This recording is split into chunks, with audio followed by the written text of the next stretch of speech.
So it's a Netflix documentary called The Bad Surgeon. It's about a doctor named Paulu Macaroni. Actually, you don't want none of his craft. That's a bar. And as a doctor, he's into the science of regenerative organs. Let me learn you what that is. Now, ideally, they want medicine to get to a place where if you need an organ, they can just go to the lab and make you one. Ideally. But realistically, you shit out of luck. Macaroni trying to make a way. And the organs that he's bringing to the table to regenerate, windpipes. Anything you need replaced in there, he got you. Windpipes, trachea, a vocal cord, got you. But he making it out of plastic. Go in the house. If you confused, that's okay. I'm gonna give you the procedure. Whatever you got wrong up in there, he gonna take your windpipe out. You need that. And he gonna take his plastic windpipe. He gonna drench that plastic in your stem cells, then put the plastic in your throat. And ideally, that should integrate and you be good. But realistically, people he performed this on began to die immediately. I was a little girl who was born without a windpipe. It was a grown man who had cancer who needed one. And you know what? God rest their soul.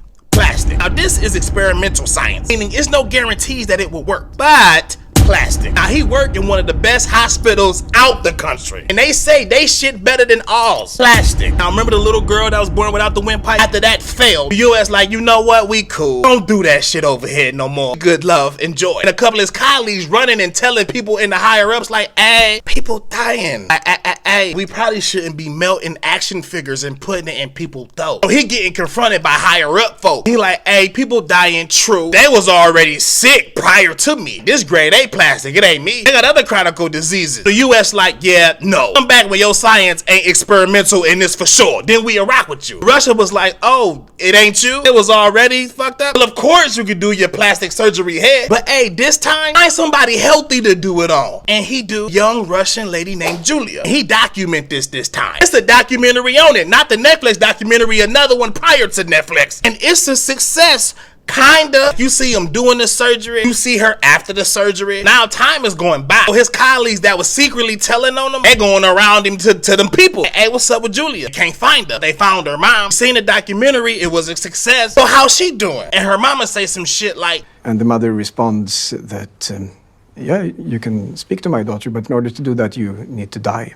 Because she's already dead. Damn, part 2? My bad, I didn't know y'all was that invested. I made that video and went to sleep. I got you, boom, part 2. I told you his colleagues were going behind his back. They was doing that on the hush-hush, secretive, anonymously. One of his partners that be helping them like, man, damn all that, I'ma confront him. He like, hey, bitch, the people we putting plastic in their throat in Russia, how they doing? He already know the answer. He just want Paulo to keep it trill. Paulo like, don't worry about it, you work for me. His dog like, oh, for real? They about to make a documentary how these fake-ass windpipes ain't working. Now pause, because if you remember in part 1, they already got a documentary that they did on them with Julia, where her mom said she died already. This the He Ain't Shit documentary they working on. So they reached out to the other people that made the documentary like, hey, y'all got some extra footage? They're like, hell yeah. It was a success and is. And y'all can use footage we ain't even use. The colleagues like bet because the other people that made the documentary, they don't even know. They about to fuck him up. And then the extra footage they found out he didn't even test animals first. In medicine, you would test the animals first and you document it. And if it goes okay with the animals, then possibly you can get it working on humans. That's how it goes. He said animals' lives matter and skipped that part. No pigs, no rats, nothing. Tekashi 6ix9ine and Police fan, obviously. So they finished their documentary and they send it to the higher up. And nothing happened. Yeah, Paulo still showing up to work. Hey y'all, got the new plastic, let's go. You can't even cough around him without him trying to plastic you up.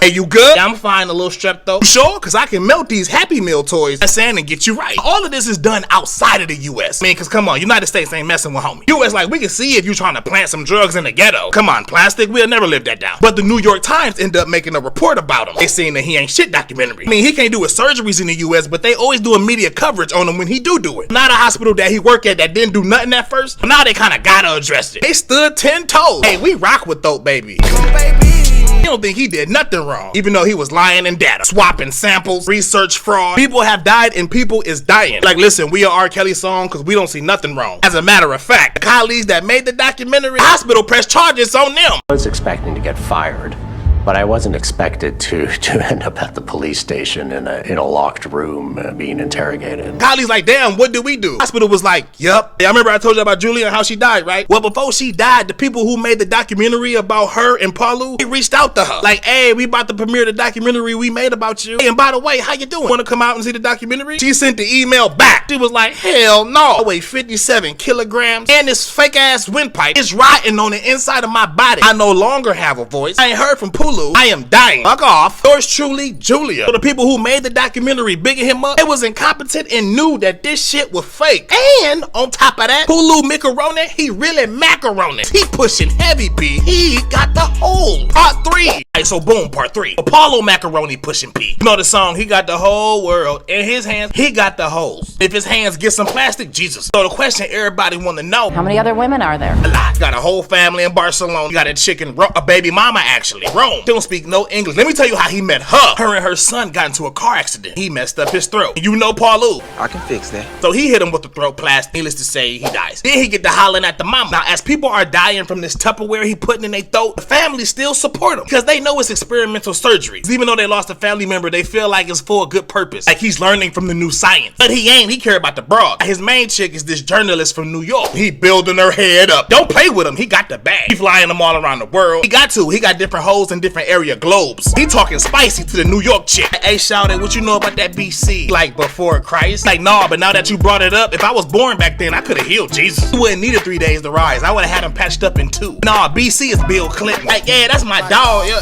that's my homie. Well, I didn't even tell you that I cured BO. Like body odor. Like, nah, Barack Obama. My homie. Her family and friends was believing him. Her brother especially. Favorite line was, that makes sense. It made sense. No, it don't. It's like the plastic don't make sense. But he big shit. He a doctor. He like, hey, shorty, I'ma plan the wedding. You ain't gotta worry about nothing. Like, nah, I wanna help. Like, that's your business, bitch. I said what I said. He like, how you feel about Italy? Like, where in Italy? Like the Vatican. Where else? Hold up. You mean where the Pope be at? He like, yeah, that's my man. Y'all know what her brother's saying. It seemed to make sense, right? Whole time he don't know the Pope in his orange juice. One of her hating ass colleagues at her job must have got tired of her bragging because they did some research. Like, when you getting married, are you sure? Cause the Pope gonna be out of town. Damn. Now she questioning everything. Though her ring was fake. If you're lucky, you could sell this for $1,000. And I don't even know you'll get that. They was gonna have a reception at the castle. Oh, for real, a castle like Mario, Luigi and them. Called a castle, talking to her like she a Biggie song. Who the fuck is this? They don't know her. They definitely don't know him. And she find out he got the hoes. And she a journalist. She run the Vanity Fair. Tell him everything. It just so happened around this time, his colleagues that was making the documentary, they about to take their documentary to the streets. Cause at first they was just trying to send it to the higher ups at the hospital that he work at. They like, shit, well, we got to lose. We already getting criminal charges for making this shit. Let's give it to the world. And that's what took him down. He said it was like he was putting the damn straw. Might as well taking a straw and putting it in people's throats. And he did this Capri Sun ass operation on 8 people. 7 of them died. And the one that's living immediately took that shit out they throat. Out of the 8 procedures that he did, he was criminally charged for 3. 3 that he did in Sweden, the only country that took legal action. Out of them 3 charges, he was only charged for 1. It was a lady who had that shit in her throat for 4 years. And they said she was damn near tortured to the day she died. Not Julia, but somebody else. For 4 years straight, they had to clean her throat every 4 hours. They say that procedure in itself is horrendous. It was to the point when this lady died, they was happy that she didn't have to suffer no more. He was found guilty just for her, got a suspended sentence. Tell you what that means. No jail time. And he still got his license. Just sitting on the bench at the beach, listening to music, kicking it. And even though he was charged and had to do no time, he still appealed the ruling. And the Supreme Court was like, oh, really? No, we gonna appeal it too. They charged him for them 3 cases. But he only gotta do 2.5 years. Yeah, he'll be out of jail before Grand Theft Auto 6 come out. And that's The Bad Surgeon on Netflix. I left a lot of shit out. I really want y'all to watch it. Enjoy Too Good Not Rich.